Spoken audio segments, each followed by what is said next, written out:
ചെറുകഥ ഒളിച്ചോട്ടം. രചന ദിവാകരൻ പി.കെ. പൊന്മേരി. ശബ്ദം നൽകിയത് അനീഷ് പുലിയൂർ. ഒളിച്ചോട്ടം. എന്നും പൊട്ടിച്ചിരികളും ഒച്ചയനക്കത്താലും ശബ്ദമുഖരിതമായ കിളിക്കൂട്. ചുമരിൽ വടിവൊത്ത അക്ഷരത്തിൽ തേക്ക് തടിയിൽ കിളിക്കൂട് എന്ന പേര് കുത്തിവച്ച മുല്ലക്കര ദാമോദരന്റെ വീട്. ശ്മശാനമൂകതയിലാണ്. കാറ്റത്ത് ആടി ഉലയുകയാണെന്ന്. ദാമോദരനും ലതയ്ക്കും കൂടി 2 പെൺകുട്ടികളാണ്. 2 പേരും അതിസുന്ദരികളാണ്. ഒന്നിനും ഒരു കുറവും ദാമോദരൻ വരുത്തിയിട്ടില്ല. അവരുടെ സന്തോഷ ജീവിതം മറ്റുള്ളവർക്ക് അസൂയാജനകമായിരുന്നു. പുരനിറഞ്ഞു നിൽക്കുന്ന മൂത്തവളെക്കുറിച്ച് ലതയ്ക്ക് എന്നും ആദിയായിരുന്നു. നിങ്ങൾക്കെന്താണ് മനുഷ്യ ഒരു കുലുക്കവുമില്ലാത്തത്? എന്നും കളിച്ചും ചിരിച്ചും കഴിഞ്ഞോ? 2 പെൺകുട്ടികളാണെന്ന് ഓർമ്മ വേണം എന്നും ലതയുടെ പരാതി അതിര് കടക്കുമ്പോൾ ശ്രീനിവാസനെ അനുകരിച്ച് സിനിമയിൽ ഡയലോഗ് എടുത്തിടും. കുട്ടികൾ ഉണ്ടാവുമെന്ന് വിചാരിച്ചിരുന്നോ? എന്നിട്ട് എന്തായി? 2 സുന്ദരി കുട്ടികൾ ഉണ്ടായില്ലേ? അത് പറഞ്ഞു മുഴിപ്പിക്കും മുമ്പേ നിങ്ങൾ അച്ഛനും മക്കളും അല്ലെങ്കിൽ ഒരു കൂട്ട, ഞാൻ പുറത്താണേ. എന്താന്ന് വെച്ചാൽ അച്ഛനും മക്കളും തീരുമാനിച്ചോളൂ. ആരെങ്കിലും കയ്യും കണ്ണും കാണിച്ച് ഇറക്കിക്കൊണ്ട് പോവുമ്പോ അറിയാം. എന്റെ മക്കൾ അങ്ങനെ കണ്ടവരുടെ കൂടെ പോകില്ല. അങ്ങനെ പറഞ്ഞു കൊടുക്കച്ചാ. എനിക്ക് കിട്ടാനുള്ളതെല്ലാം വാങ്ങിച്ചിട്ടേ ഞാൻ പോകൂ. അല്ല പിന്നെ ഇറങ്ങി പോകുമ്പോൾ അറിയാം. അച്ഛന്റെ പുന്നാര മക്കളെയും നോക്കിയിരുന്നോ? ഞാനൊന്നും പറയുന്നില്ലേ. ലതയുടെ മുഖം ചുവന്നു തൊടുത്തൊരു പോക്കുണ്ട്. എന്നും ഓരോരോ കാരണങ്ങൾ. അപ്പോൾ ഒരു കൂട്ടച്ചിരിയുണ്ട്. അടുത്ത വീട്ടുകാർ പറയും, അച്ഛനും മക്കളും കൂടി ആ പാവം ലതയെ പൊരിക്കാൻ തുടങ്ങിയിട്ടുണ്ട്. ദാമോദരന് തൻ്റെ തുച്ഛമായ വരുമാനം ഒന്നും തികയില്ല എന്ന് നല്ല ബോധ്യമുണ്ടായിരുന്നു. അതോർത്ത് എന്നും മനസ്സുരുകുമെങ്കിലും ഒരിക്കലും പുറത്തു കാണിച്ചിരുന്നില്ല. ആയിടയ്ക്കാണ് ഗൾഫിലേക്കൊരു അവസരം വന്ന് ദാമോദരൻ കടല് കടക്കുന്നത്. ആദ്യമാദ്യം വലിയ കുഴപ്പമില്ലാതെ പോയിക്കൊണ്ടിരുന്നു. ദാമോദരന് ജോലി ചെയ്യുന്നിടത്തു നിന്നും ശമ്പളം കിട്ടാതെ ഏറെ ബുദ്ധിമുട്ടിലായെങ്കിലും ഒന്നും വീട്ടുകാരെ അറിയിച്ചില്ല. പരിചയക്കാരിൽ നിന്നൊക്കെ കടം വാങ്ങി നാട്ടിലേക്ക് അയക്കുന്നതിൽ ഒരു മുടക്കവും വരുത്തിയില്ല. ഇടയ്ക്ക് പല വേഷത്തിൽ നല്ല നല്ല ഫോട്ടോകൾ നാട്ടിൽ അയച്ചുകൊണ്ടിരുന്നു. ഭക്ഷണം ഒരു നേരമാക്കി ചുരുക്കി. ഭാര്യയുടെ സ്വഭാവം മാറുന്നത് സംസാരത്തിൽ നിന്നും മനസ്സിലാക്കി. നിങ്ങളവിടെ സൂക്ഷിച്ചു കഴിഞ്ഞോ? തടി കൂടുന്നുണ്ട്, സൂക്ഷിച്ചാൽ നിങ്ങൾക്ക് നല്ലത്. റൂമിലെ മറ്റുള്ളവരുടെ ഔദാര്യം കൊണ്ട് കിട്ടുന്ന ഉണക്ക കുബൂസാണ് തൻ്റെ തടിയുടെ രഹസ്യമെന്ന് ഒരിക്കലും അറിയിച്ചില്ല. ഇതിനിടയിൽ ലത സെയിൽസ് ഗേളായി ജോലിക്ക് പോയി തുടങ്ങിയിരുന്നു. പിന്നീട് അങ്ങോട്ട് ചിലവ് കുറയുകയല്ല, കൂടിക്കൊണ്ടാണിരുന്നത്.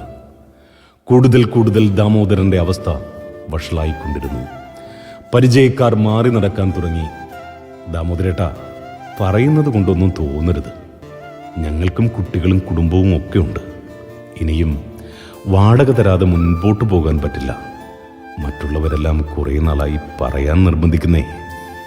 ശരിയാണ്, കാസർഗോട്ടുള്ള മുരളി പറയുന്നതിലുമുണ്ട് കാര്യം. ഏറ്റവും കൂടുതൽ സഹായിച്ചതും അവനാണ്. അവൻ അല്പം മനസ്സലിവ് കൂടുതലാണ്. അവനെക്കൊണ്ട് ടെറസിൽ കിടക്കാനുള്ള അനുവാദം ഒപ്പിച്ചെടുത്തു.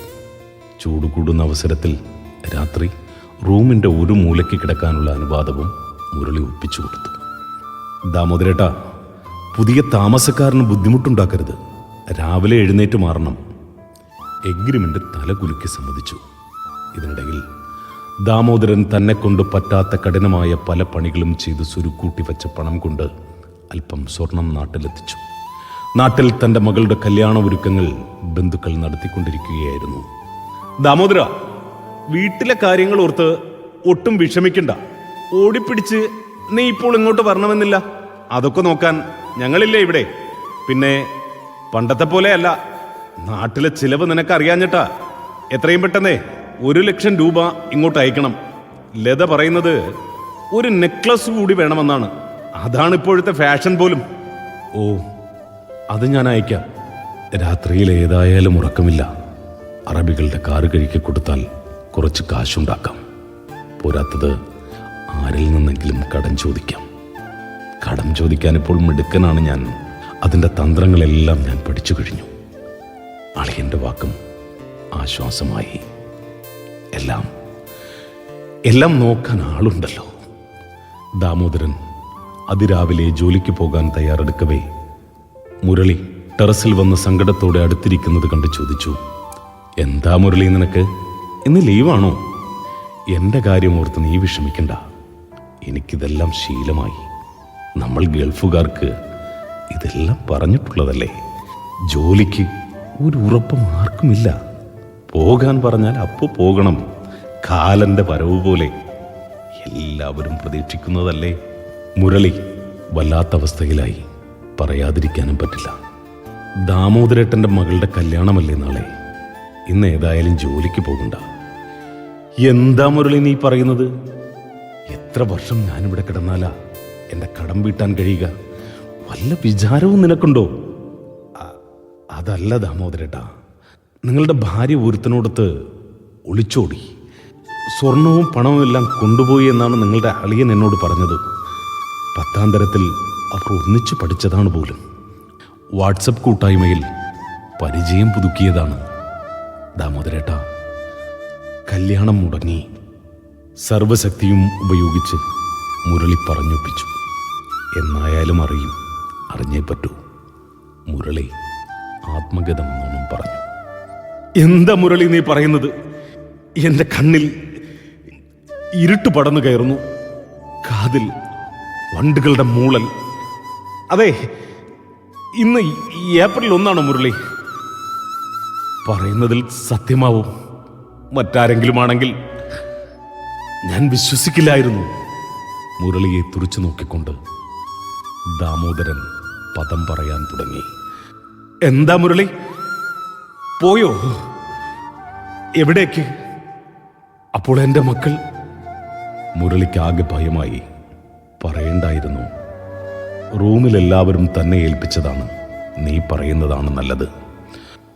ഒരു പൊട്ടിക്കരച്ചിലൂടെ ചുമലിൽ തല ചേർത്ത് ഊർന്നുകൊണ്ട് താഴേക്ക് 2 കൈയും തലയ്ക്ക് വെച്ച് കുമ്പിട്ടിരുന്നു. മുരളി ദാമോദരന്റെ ചുമലിൽ കൈവച്ചു. സാരമില്ല ദാമോദരേട്ടാ, കരഞ്ഞോളൂ. എല്ലാ സങ്കടങ്ങളും അലിഞ്ഞില്ലാതാകട്ടെ.